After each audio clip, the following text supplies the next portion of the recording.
Very good evening to all of you. मैं पूनम सिंघल। आज हम डिस्कस कर रहे हैं 10th क्लास सोशल साइंस के इम्पोर्टेंट पीवाईक्यू की सेकंड सीरीज का पार्ट वन। इसमें आज हम एमसीक्यू क्वेश्चंस को डिस्कस कर रहे हैं।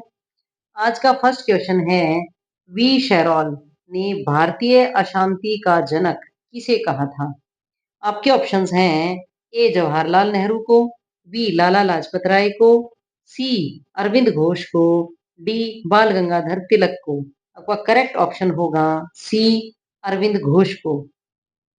नेक्स्ट क्वेश्चन है, हेलेनिस्टिक युग निम्नलिखित में से किस सभ्यता से संबंधित है? आपके ऑप्शंस हैं, ए यूनान, बी मिस्र, सी माया और डी चीन। आपका करेक्ट ऑप्शन होगा ए यूनान। नेक्स्ट क्वेश्चन है, 1922 ईस्वी में मोहनजोदड़ो नामक पुरास्थल की खुदाई किसने की थी?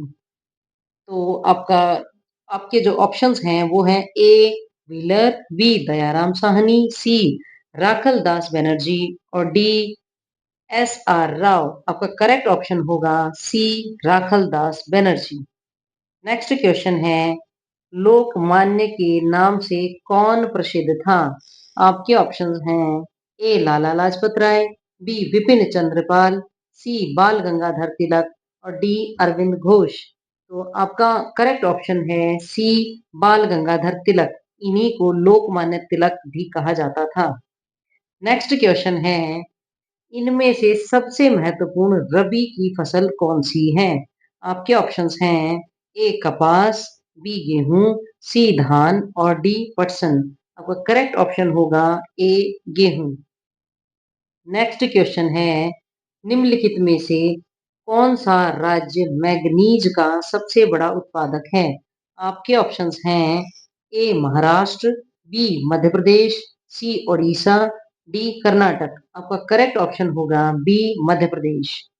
नेक्स्ट क्वेश्चन है, आंतरिक विविधता को ध्यान में रखकर संघ बनाने का उदाहरण है। आपके ऑप्शंस हैं, A Bharat, B Belgium, C Spain और डी उपरोक्त सभी। देखिए, आंतरिक विविधता को ध्यान में रखकर संघ बनाने का जो उदाहरण है वो तीनों ही होंगे, भारत, बेल्जियम और स्पेन। तो इसका जो करेक्ट ऑप्शन होगा डी उपरोक्त सभी हो जाएगा।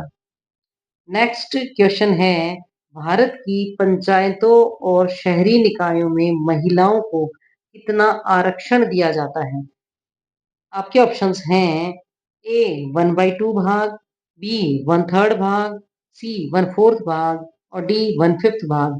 आपका करेक्ट ऑप्शन होगा बी 1/3 भाग।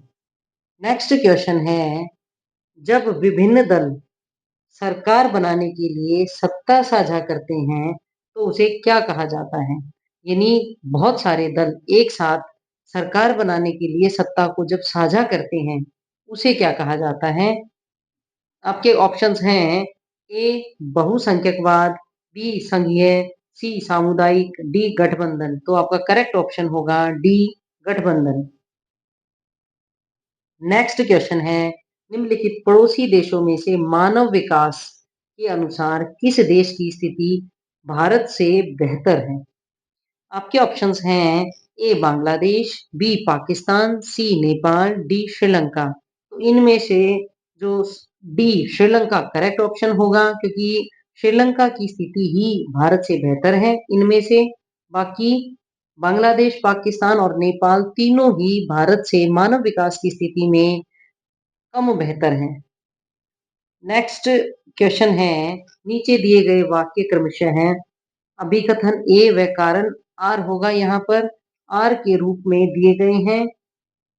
वाक्यों को पढ़कर दिए गए विकल्पों में से सही विकल्प का चयन कीजिए। आपके ऑप्शंस हैं, ए व आर दोनों सही हैं तथा आर ए की सही व्याख्या है। ए व आर दोनों सही हैं किंतु आर ए की सही व्याख्या नहीं है। सी ए सही है किंतु आर गलत है।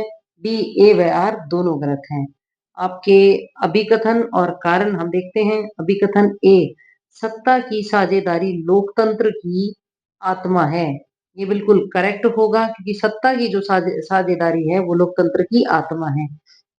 कारण देखते हैं अब, वैध सरकार वही है जिसमें अपनी भागीदारी के माध्यम से सभी समूह सरकार से जुड़ते हैं, ये भी बिल्कुल सही है। अभिकथन ए और कारण आर दोनों ही सही है, किंतु आर ए की सही व्याख्या नहीं है, क्योंकि ये दोनों अलग-अलग बात कर रहे हैं। तो आपका जो बी आंसर है वो करेक्ट हो जाएगा। ये सही व्याख्या नहीं है। ठीक है, नेक्स्ट क्वेश्चन है, निम्नलिखित में से कौन सी तृतीय क्षेत्र की क्रिया है? यानी सर्विस सेक्टर कौन सा है, इसमें हमें देखना है। आपके ऑप्शंस हैं, ए खेती करना, बी बैंक सेवा, सी लकड़ी से फर्नीचर बनाना, डी मछली पकड़ना।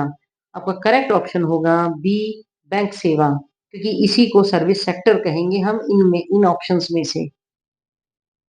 नेक्स्ट है, ऋण का औपचारिक क्षेत्र है, ए बैंक, बी नियोक्ता, सी दोस्त और डी साहूकार। इस आपका करेक्ट ऑप्शन होगा ए बैंक, यही ऋण का औपचारिक क्षेत्र है।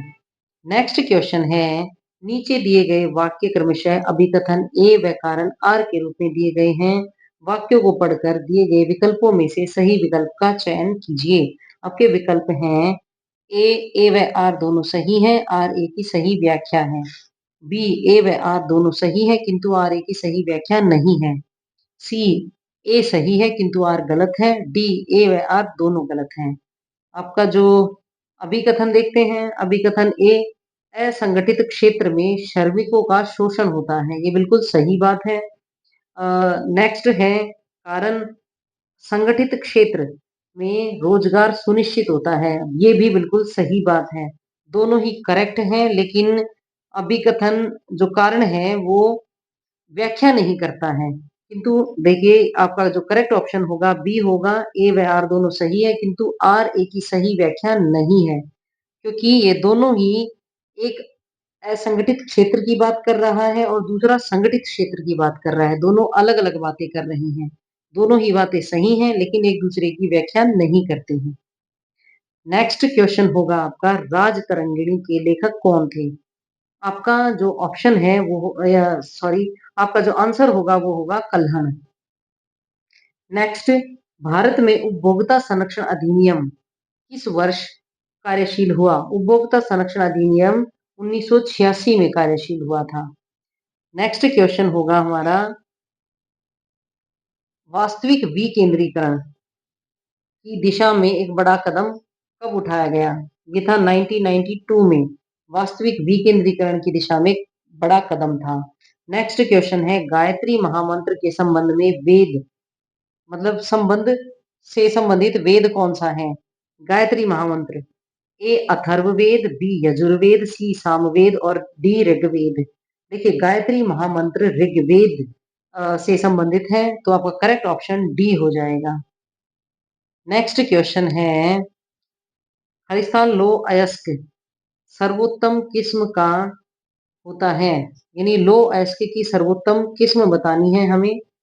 ए हेमेटाइट, बी मैग्नेटाइट, सी लिमोनाइट और डी सिडेराइट। तो आपका करेक्ट ऑप्शन होगा बी मैग्नेटाइट। नेक्स्ट क्वेश्चन है, बेल्जियम की आबादी का कितने प्रतिशत हिस्सा फ्लेमिश इलाके में रहता है? आपके ऑप्शंस हैं, ए 49%, बी 59%, सी 56% और डी 51%। तो आपका करेक्ट ऑप्शन होगा बी 59%। आज के लिए इतना ही। Thanks for watching. Have a nice day.